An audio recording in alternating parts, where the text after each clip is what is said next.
और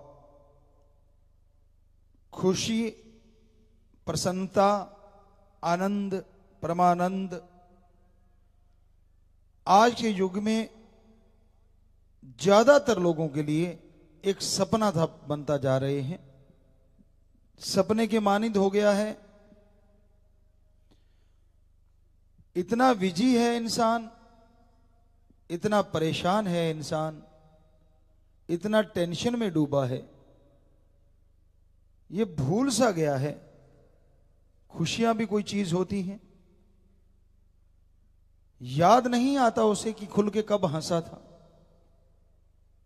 खाना पूर्ति लोग करते रहते हैं, ऊपर ऊपर से ठहाके भी लगाते रहते हैं। लोगों ने बड़ी कोशिश की, अच्छा प्रयास किया, कई शहरों में इसके क्लब बने हैं, वो सामने खड़े होके अजीबोगरीब मुंह करके या हा हा हा हो करते हैं ताकि दूसरे लोग भी उनको देख के हंसे। नेचुरली किसी को हंसता देख के थोड़ा हंसी आ जाती है, लेकिन जब तक अंदर खुशी नहीं होगी, वो बाहर की खुशी वो मायने नहीं रखती। अंदर की खुशी, आत्मिक खुशी आज गायब सी होती जा रही है। आत्मिक शांति, आत्मिक प्रसन्नता लाने के लिए परमपिता शास्त्र नाम शाह मस्तान जी दाता रहबर ने यह सच्चा सौदा बनाया, चलाया कि टेंशन फ्री रहो, दिमाग पे बोझ ना लो, ज्यादा सोचो ना, चलते बैठ के लेट के काम धंधा करते ओम हरि अल्लाह वाहिगुरु गॉड खुदा रब को याद करते रहो, तो आप अपने गम को गलत कर पाएंगे, टेंशन फ्री हो पाएंगे, संतुष्टि अंदर ले आएंगे, तभी मालिक की कृपा दृष्टि के लायक आप बन पाएंगे, तभी सच्ची प्रसन्नता, सच्चे आनंद का अनुभव होगा। वरना तो खोखली हंसियां हो गई हैं, दिखावा हो गया है, या फिर गंदी सोच के साथ लोग किसी को देख के हंसते हैं, मुस्कुराते हैं। अदरवाइज नेचुरली मुस्कुराना बड़ा मुश्किल हो गया है। काम धंधे का बोझ है, बिजनेस व्यापार का बोझ है, बेरोजगारी का बोझ है, और इंसान के अंदर इन सारी चीजों ने एक तूफान खड़ा कर रखा है। बचपन से लगता है, कपड़ा लत्ता खिलौना कहीं देखता है, उसका बोझ महसूस करता है कि मेरे पास क्यों नहीं। धीरे धीरे बढ़ता जाता है, इच्छाएं भी बढ़ती चली जाती हैं। तो क्या बचपन से ही अपने आप को कंट्रोल करने का तरीका सीखना चाहिए? आप किसी भी कंप्यूटर को, किसी भी लैपटॉप को, किसी भी फोन को सीख सकते हैं, कंट्रोल कर सकते हैं, लेकिन क्या कभी आपने अपने आप को कंट्रोल करने के लिए टाइम दिया है? आपका जो बिना वजह का गुस्सा है, आपकी जो बिना वजह की ईगो है, जो क्लैश होती है तो झगड़े होते हैं, और अगर वो सही हो जाती है तो आप खुश हो जाते। कभी आपने अपने अंदर की बुराइयों को साफ करने के लिए सोचा है? थोड़ा सा भी टाइम दिया है कि भाई हां, मेरे अंदर फलां फलां आदत बुरी है, ये चीज मुझे नहीं करनी है जिंदगी में। एक बार हो गई कोई बात नहीं, आगे से ना होने पाए। क्या आपने कभी महसूस किया है अपने खुद के बारे में? दुनिया जहान में आपको सब नजर आता है, फला आदमी ये कमी है, इसको बोलना नहीं आता, इसका दिमाग सही नहीं है, ये अहंकारी है, ये घमंडी है, ये तो चुगली निंदा करने वाला निंदक है, पर क्या आपने कभी अपने दिलो दिमाग में सोचा है आप कैसे? जरूर सोचा करें।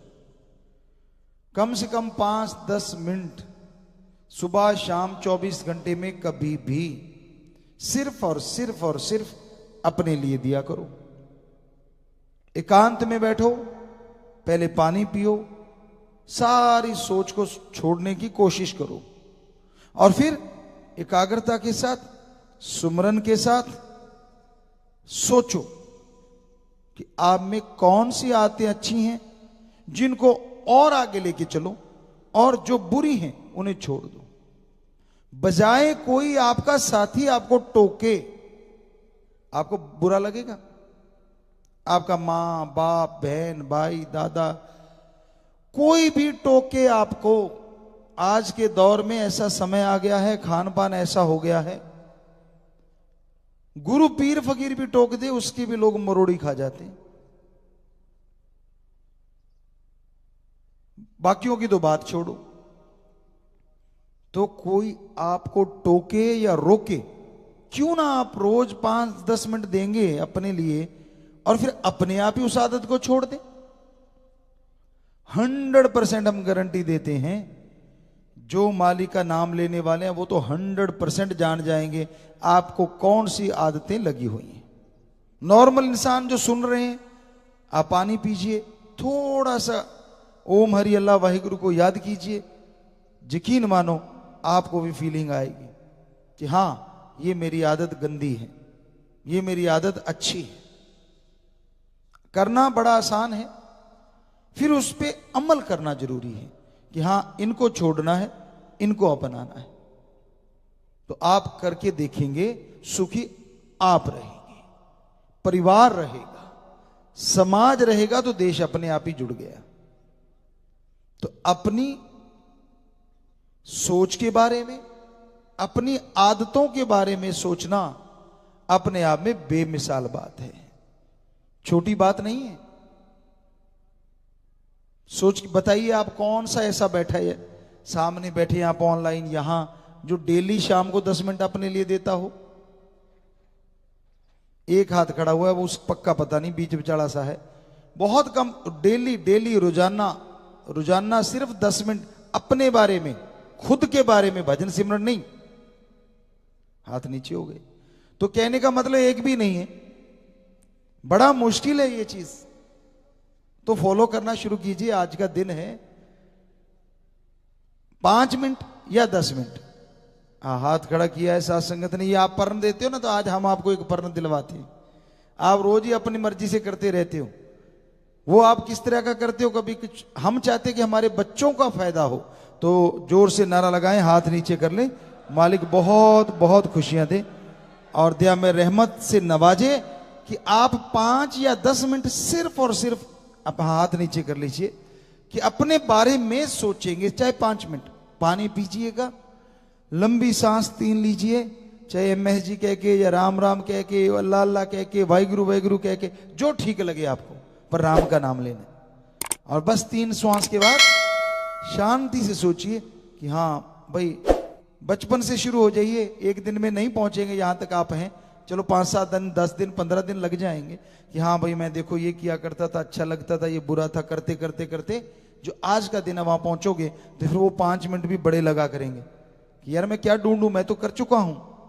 वही 5 मिनट फिर आप अपनी बॉडी की सुनने की कोशिश करना। जब अपनी आदतें सुधार पाए, कर पाए। हर आदमी की बॉडी आदमी के लिए डॉक्टर होती है, हमसे लिख के ले लो। चाहे कुछ भी आप गलत करते हो आपको रोकेगी, कुछ भी गलत खाते पीते हो आपको रोकेगी, कुछ भी बॉडी पे ओवरलोड होता है आपको रोकेगी कि नहीं इतना मत कर, ये गलत है। उसकी सुनना सीख जाओगे उस 5-10 मिनट में। और यकीन मानो, जो अपने शरीर की सुनने लग जाता है आत्मिक तौर पे, वो अच्छी तरह से शरीर को तंदुरुस्त रख पाता है। आप खाना खाने बैठे, आपको याद आ जाएगा, खाना खाने बैठे होंगे कभी कभी, बड़ा टेस्टी लगा होगा। और देख तेरे की 2 की जगह तीसरी रोटी की जब कुछ कौर खा गए होंगे, रोज 2 खाते हैं, तो अंदर से जरूर आएगा बस कर, गड़बड़ हो जाएगी।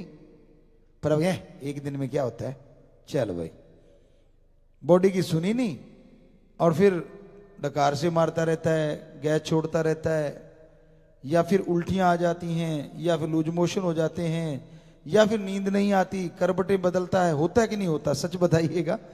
कभी कभार जी होता है, सब कह रहे हैं कि हाँ जी ऐसा होता है, तो हाथ नीचे कर लें, होता बाकी होता है। तो इसलिए हम चाहते हैं कि उस ओम हरि अल्लाह राम की औलाद आपको धर्मों की साइंस सुना रहे हैं। ये धर्मों की साइंस कहें तो आसान रहेगा, क्योंकि निकली साइंस धर्मों में से है। धर्म महासागर हैं और साइंस एक निकली हुई नदियां है। तो आप अपनी बॉडी की सुनने लग जाएंगे, और यकीन मानिए बॉडी यही कहेगी कि जब आप 3 रोटी खाते हैं, 2.5 खाने के बाद जब आप अच्छे से सुनने लग जाएंगे तो कहेगी ठीक है इतना कर रख ले। और जो आदमी थोड़ी सी भूख रख लेता है, यकीन मानो वो ज्यादा तंदुरुस्त रहता है। जो ओवर खा लेता है उसको मुश्किल, जो थोड़ा कम खाता है उसको फायदा रहता है। तो ये 5-10 मिनट बेपरवाजी रहमत करें। ओम हरि अल्लाह राम गौड़ खुदा वाहिगुरु आप पे कृपा करें, आपको हिम्मत दे कि आप अपनी बॉडी को सही ढंग से चला सकें। और जिसकी बॉडी शरीर तंदुरुस्त है उसके विचार भी तंदुरुस्त हो जाया करते हैं। और विचार ही तो तंदुरुस्त चाहिए आज के टाइम में। सिर्फ अपने तक सीमित मत रहिए। ये तो आपको अपने तक कहा, अब वो 10 मिनट आपने अपने आप को दे दिए। अब परिवार के लिए, समाज के लिए आपका कर्तव्य है। परिवार में बाल बच्चे, जीवन साथी, कोई तो परिवार के मेंबर आपके साथ हैं, तो उनका पेट भरना कर्तव्य है, एक फर्ज है कुदरत की तरफ से, जिसे आप मुनकर नहीं हो सकते, इनकार नहीं कर सकते। ये इंतजाम हो गया, वैसे आदमी को चाहिए क्या? बुरा ना मनाइएगा। कई बार सुनने में आया फला के जहां सोने की बनी हुई टॉयलेट है, टॉयलेट सीट लगी हुई है और वो सोने की बनी हुई है, तो क्या उसमें मोती गिराएगा? नहीं ना। आनी तो वो गंदगी ही है जो शरीर में से निकल के आनी है। चाहे वो 2 ईंट रख के पुराने जमाने में बच्चे की बैठा करते थे, बैठाया करते थे, तब भी वही चीज है। तो क्यों ना, हम उनको कुछ नहीं कहते भाई, चाहे सोने की जगह हीरे वाली पे बैठो, हमें क्या लेना। पर हमारा कहने का मकसद है, खानी तो आपने रोटी, पेट ही भरना है ना। तो क्या गरीब आदमी पेट नहीं भरता? क्या वो मजबूत नहीं होता? क्या उसका शरीर स्ट्रांग नहीं होता? होता है ना। बल्कि वो ज्यादा वर्क करता है, उसका ज्यादा मजबूत होता है। असलियत में थोड़ी एक्सरसाइज भी ऐड करनी चाहिए बॉडी के लिए। और खाने पीने का सामान आ गया, रहने का मकान आ गया, पहनने के कपड़े हैं, बैठने के लिए गाड़ी, कार, स्कूटर, साइकिल, जो भी है साधन आ गया, तो क्या आपका फर्ज नहीं कि बाकी समाज के लिए भी आपको सोचना चाहिए? कुछ ऐसे भी होंगे, हमने अपनी आंखों से देखा था, एरिया का नाम नहीं बताएंगे, अपने देश में यहां मिट्टी को कूट के घास डाल के रोटी बना के वो लोग खा रहे थे। मिट्टी की रोटी, मिट्टी के तवे पे, और 4 ईंट ऐसे, 2 पीछे 6, और ऊपर तवा मिट्टी का रखे, और उसके ऊपर वो घास कूट के मिट्टी में, और उसको कूट के पका के, और बच्चे खा रहे थे। घास ज्यादा था, मिट्टी कम। तो आप जब बताइए, क्या आप उससे गरीब हैं? आप तो स्वर्ग में रहे इन एरियो में। रोटी खाने को बढ़िया मिल रही है, पहनने को कपड़े और सारा कुछ है। तो आपका फर्ज बनता है, अगर आप में इंसानियत जिंदा है, कि दूसरों के लिए भी सोचें। इसलिए कमाओ, खूब कमाओ, पर हमारे अकॉर्डिंग 15% से लेके 25% तक, अगर आप ज्यादा ही बड़े हैं तो 25, नहीं तो 15, 10, जितना भी आपका ठीक लगे, आप दूसरों के लिए यानी अपने शरीर को छोड़ के, परिवार को छोड़ के, उनके लिए जो जरूरतमंद हैं अपने घर में पैसा निकाल के जरूर रखा करो।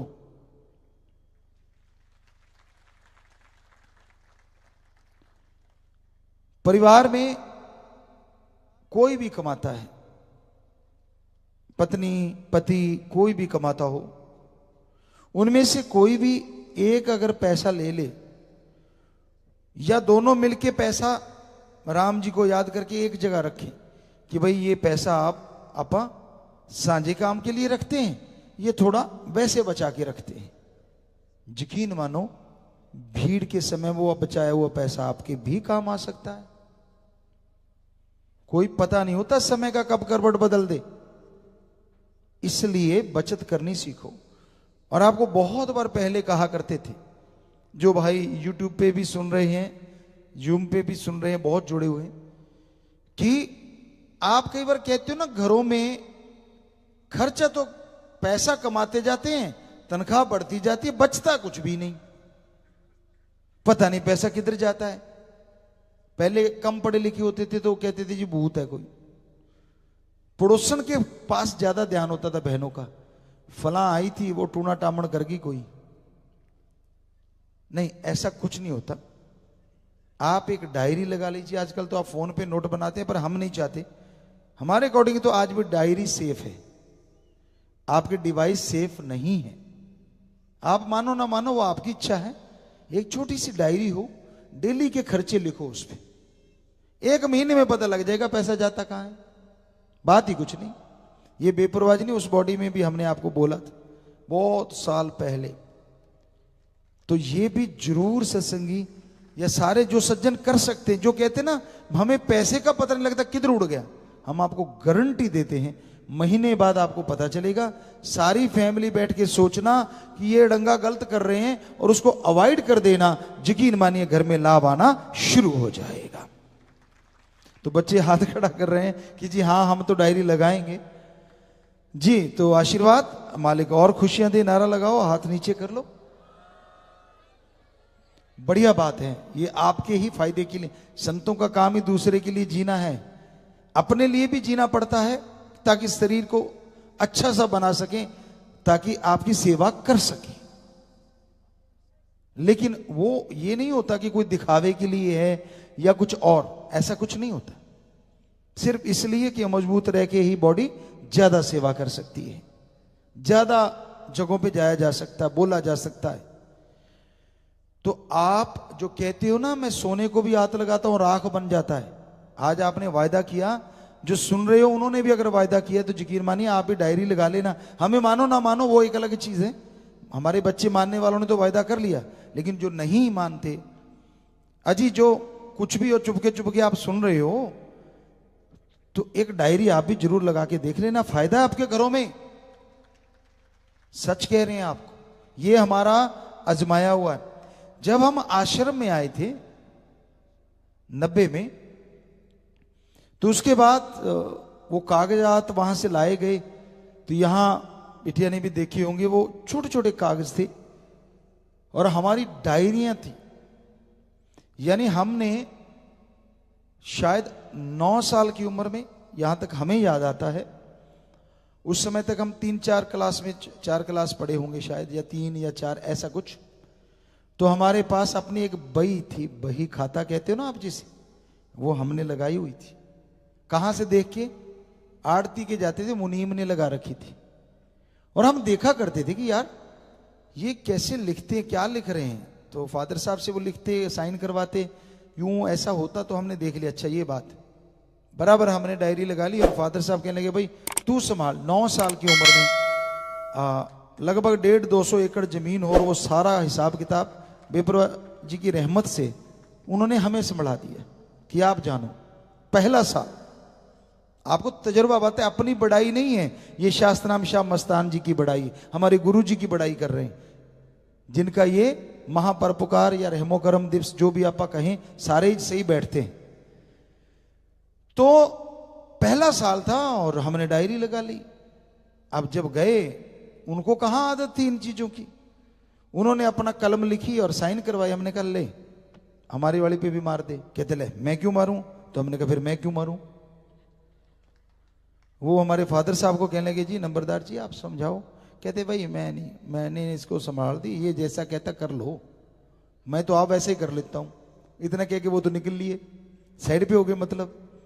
तो अब उन्होंने को करना पड़ा साइन। अब जो भी खर्चा हो, जो भी आमदन हो, वहां उनके जमा हो वो। और लास्ट में 3 महीने 6 महीने बाद जब भी हिसाब हुआ, टाइम ख्याल में नहीं, अब हिसाब करने लगे तो कहने लगे जी ये देखो आपका ये खर्चा। हमने कहा जी ठीक है। कहते इस खर्चे का हमारे शाहूकारी ब्याज होता है 2 रुपए सैकड़ा, वो लगाएंगे। हमने कहा जी बिल्कुल ठीक, लगाओ। उन्होंने कैलकुलेट किया, हमने भी किया, तो सही निकल आया। हमने कहा जी ये जो हमारे जमा है, कहते जी ये तो वैसे जमा है। हमने कहा ना इसका भी 2 रुपए सैकड़ा, शाहूकारी नहीं, ये जटू ब्याज है।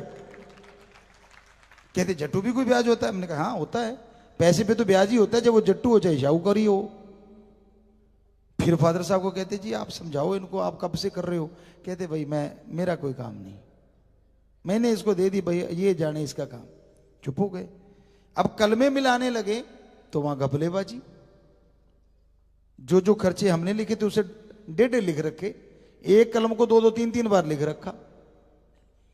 कहते नहीं तेरे वाली में गलत। हमने कहा साइन है, ये देख आप लोगों के साइन है इस पे, और इधर मेरे हमने भी अपने बराबर 2 पेज लेते थे, एक भी उन पे साइन कराते थे, खुद लिख के खुद के साइन करते थे। हमने कहा इस तारीख को इस टाइम, हम टाइम भी लिखते थे, इस टाइम पे आपने साइन करवाए थे। कहते तू टाइम भी लिखे बैठा है? कहते हमारे पास तो तारीख है। हमने कहा ना इस टाइम को हम आपकी दुकान पे आए थे और इस टाइम पे साइन की थी, ये देख है तेरे पास टाइम। वो मुनि वो लिखता नहीं, वो बेचारा क्या लिखे, अब उसको क्या पता टाइम भी लिखना होता है। बेपरा जी ने ख्याल दिया होता। तो अब 9 साल का एक बच्चा, जरा सोचिए आप, इतना हिसाब किताब निकला। और हमने कहा जब हमारे पैसे जमा थे तो आप उसमें से काटो, पहली बात जायज तो ये है, और जो बच के उसका ब्याज हमें चाहिए। आप पैसे हमारे रखे हुए हो, खर्चा जो आया है उस पे ब्याज लगाए जा रहे हो, और हमारे पैसे वैसे रख रखे, बराबर ब्याज लेंगे। सीधा सा आ जाओ, जो हमारे पैसे वो काट लिया करो, चलो हम ब्याज नहीं लेंगे, थोड़ा ले लेंगे। तो दोनों में जो आपको ठीक लगता आ जाओ।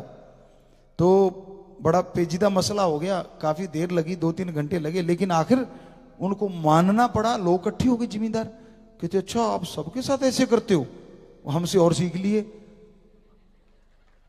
अब उनको लगा कट बढ़ रहा है, कहते नहीं जो तू कह रहा है, जैसे कह रहा है वही ठीक है, फाइनल।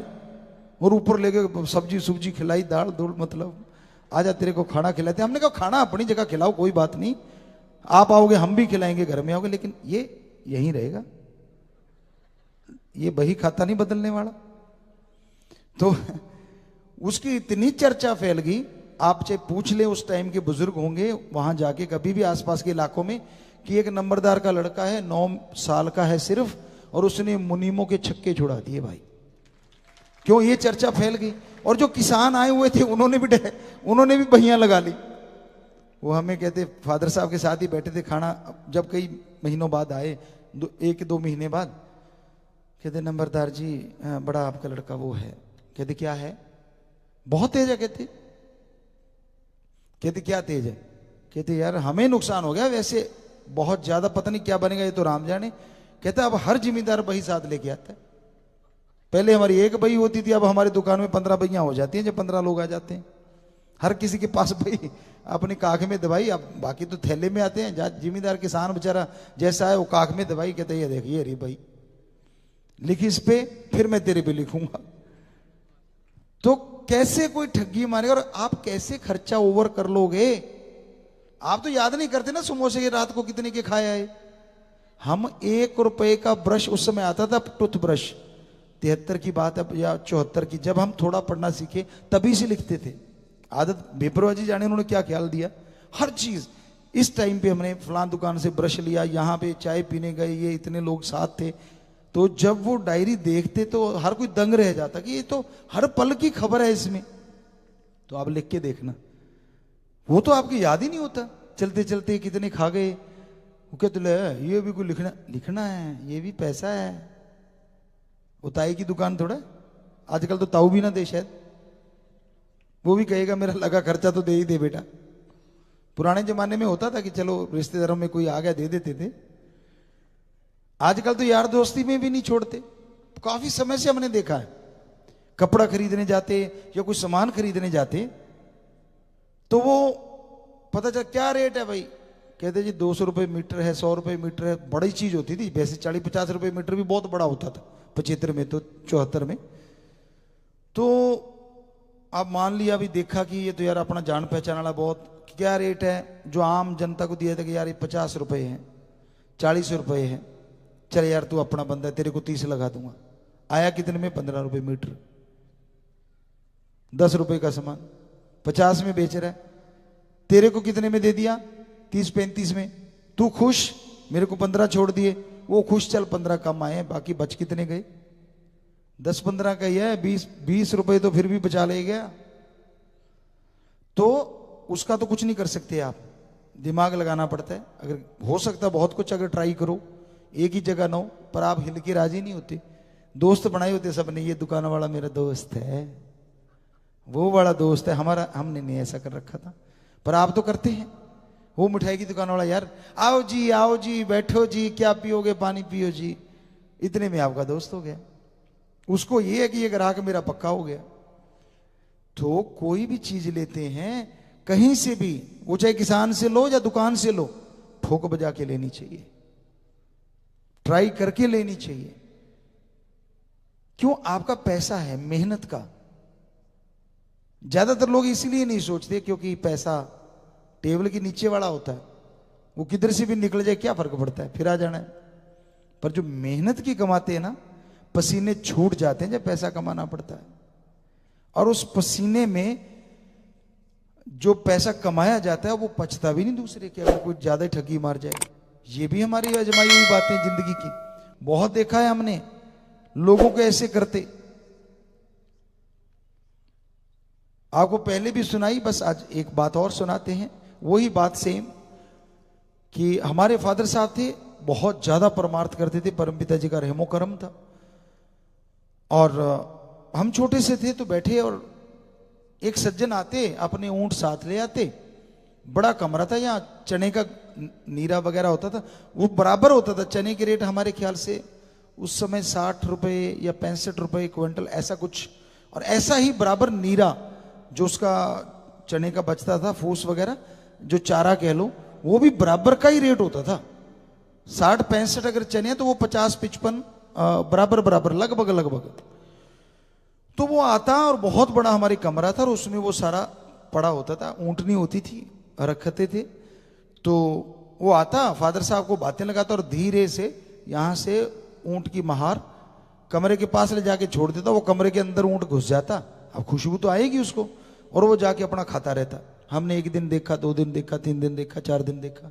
हमने कहा अच्छा ये तो बड़ा चालाकी कर रहा है। और बातें ऊँट पटांग, कोई मतलब नहीं बातों का, उतनी देर ही बातें करता जितनी देर ऊँट का पेट ना भरता। जैसे ऊँट बाहर आ जाता, अच्छा नंबरदार जी मैं जा रहा हूँ। उन्होंने अच्छा बेटा। तो हमने फादर साहब को कहा क्या चल रहा है, कहते मुझे पता है, ये मुझे समझ रहा है कि मैं बोला बड़ा हूँ, चल कोई बात नहीं, बेचारा गरीब है। हमने 5-7 दिन और देखा ना, उसको तो ये लगने लग गया कि मैं तो कमाल ही हो गया। वो अचानक बेपुरा जी जाने, हमने नहीं चाहा, तो हमने उनको हाथ पकड़ा। हमने कहा जी सुनो, कहते हाँ। हमने ये जो चालाकी सी कर रहे हो ना, सारा पता है, अच्छा नहीं होता। हमारे फादर साहब हक हलाल की खाने वाले हैं, और हमने ग्रंथों में पढ़ा है, 7-1 साल की उम्र रही होगी। हमने कहा हमने ग्रंथों, क्योंकि इंटरेस्ट था ग्रंथों में, घर में ग्रंथ थे, पवित्र गीता थी, श्री गुरु नानक देव जी की जन्म साखी थी, तो दोनों पढ़ा करते। पहले हमें पवित्र गीता हाथ में आई थी, तो हमने कहा हमने पढ़ा है उनमें कि भाई जो मेहनत की करते हैं ना, उनका किसी के पचता नहीं। तो हमने कहा जी आपके बुजुर्गों, कहीं आपके ऊंट के बिना पचता हो, क्यों खिलाते हो आप? नहीं नहीं नहीं, वो तो ऐसे मार चूट की, मैं तो को नहीं करूं, यहाँ ही निकल गया हाथ में। अच्छा, यहाँ निकल के हमें पकड़ा। हमने कहा भी बांध देते, सामने खूंटा हिल के दिखाए, तो बेचारा थोड़ा सा ऐसे से हो गया और चला गया। वो राम की करनी ऐसी हुई, कुछ दिनों बाद ऊंट मालिक के पास आ गया, नंबरदार जी मतलब हम भी खड़े थे वहीं, तो भाई आपके बेटे ने बोला ऐसा ऐसा बोला था मुझे, तो सच में ऊंट ऊपर चला गया। तो मेरे फादर साहब कहने लगे बोलो क्या गलत कहा था? यही कहा था ना कि मैं हक्का लाल की खाने वाला हूं। पहले दिन से तू आया, क्या मेरी आंखें नहीं है क्या? तूने महार जानबूझ के निकाल के छोड़ दी कि ताकि ऊंट हरा नीरा चारा खाता रहे। अरे तू मांग के ले जा, मैं कौन सा रोकता हूं? गठड़ियां भर भर के ले जाता घर में और खिलाता रहता, वो अलग बात थी। अब तू चालाकी करके ठगी मार के मेरे साथ खाने जा रहा है। तो कहती मेरा बेटा जब कह रहा था मैं सुन रहा था। क्या कहा था? गलत कहा था क्या? कहता नहीं गलत तो नहीं। कहते यही कहा था ना कि भाई मेहनत के करने वालों की के साथ ठगी बेईमानी नहीं करते होते, वरना वो पचता नहीं। कहते हाँ कहा तो ऐसे ही था। तो अब तू बता, क्या तू ठगी कर रहा बेईमानी या अनजाने में हो रहा था? अगर अनजाने में हो रहा था तो फिर उलाहना क्यों देने आया है कि मेरा ऊंट इसीलिए मर गया आपके बेटे ने कहा था? और अगर ठगी मार रहा था तो फिर बता क्यों मार रहा था? कहता जी मन्ने करो माफ, बात सच्ची है, मैं तो चालाकी कर रहा था कि भाई नंबरदार को लगा लो बातें, ऊंट भर ले पेट और बस बात खत्म। रोज कहता, वो कहते फिर दिन भी तो कितने हो गए थे। तो कहने लगा जी गलती तो मेरी ही। बाद में बुजुर्ग ने मानी, हमें भी कहने लगा हाँ बच्चा हमारी ही गलती है ये चीज की। तो हमने कहा जी वो कोई बात नहीं, हमने कोई आपको ऊंट को ये थोड़ा कि मर जाए, हमने कहा था पचेगा नहीं। अब क्या पता राम जी को आगे क्या मंजूर था।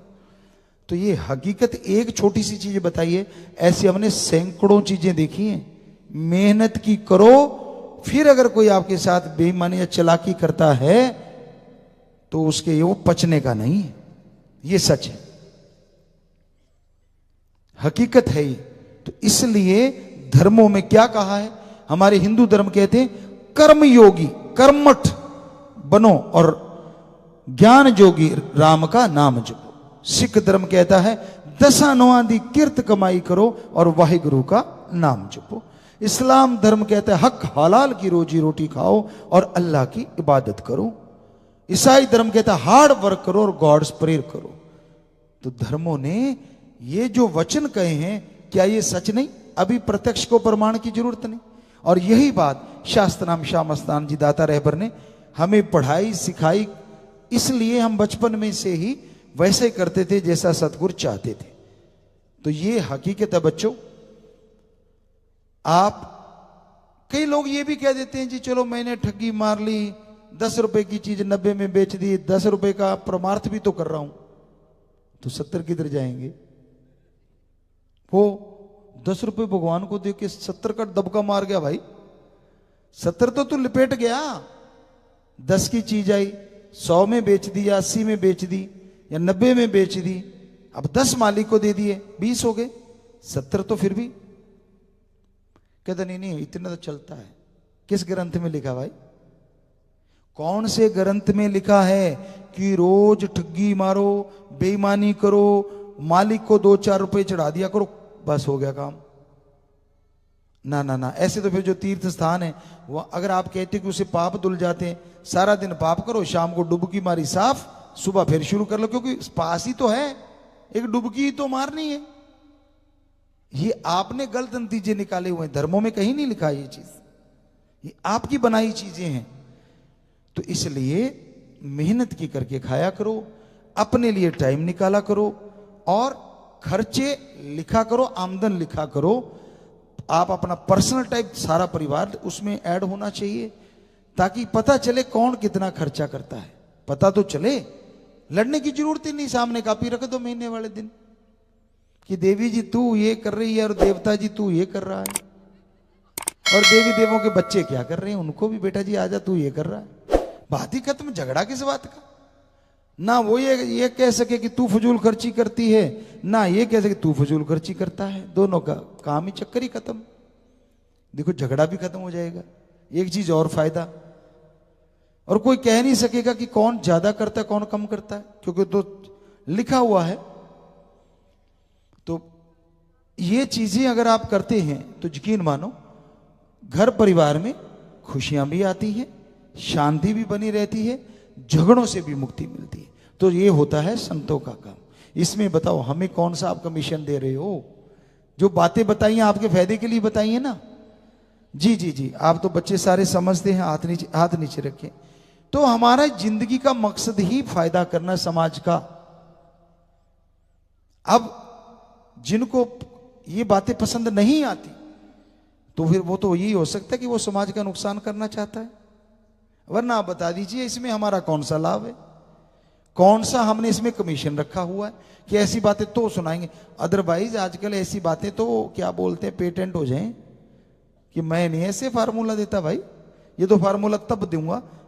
आसान सा काम है, 6 करोड़ लोग हैं, ये कह दें हमने अगर पैसा कमाना हो कि भाई जिनके ऐसा पता नहीं चलता कि पैसा किधर गया, हम चुटकी में बता देंगे, लेकिन टैक्स लगेगा 100 रुपये की टिकट, 100 लोग 1000 दे देंगे भाग के आके।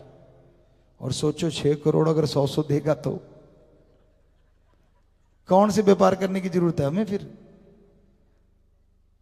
तो दुनिया में ये चलता है कि नहीं चलता, होता है ना ऐसा ही, लोग फट लगा लेते हैं यार ठीक है हाँ आशीर्वाद कि भाई आइडिया आ गया अब इसको पेटेंट करवा लो फिर ही बाहर निकालेंगे ताकि दूसरा कर ही ना सके, केस हो जाए उस पर।